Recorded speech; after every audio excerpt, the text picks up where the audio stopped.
Moun noir pas aimer féliciter moun noir pas aimer encourager moun. Mais wapwe blanc, tout ça moun fait devant malgré le pas bon, avant le critiquer ou li encourager.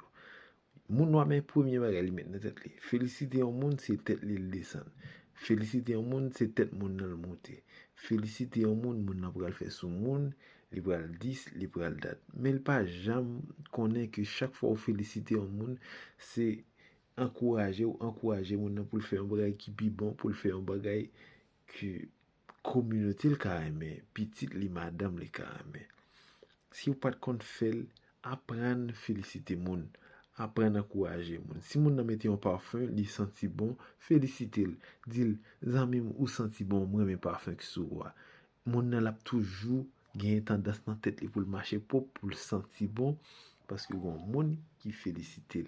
C'est pas dit moun nan pral monter tête li pour l'estomac. Non, pas faire comme ça parce que ou doit jeune moun tout qui pour féliciter ou. Et si toutefois ouais ou pas jamais féliciter ou nan rien, cherchez un bagay qui pour pas ou même faire féliciter ou là-dedans.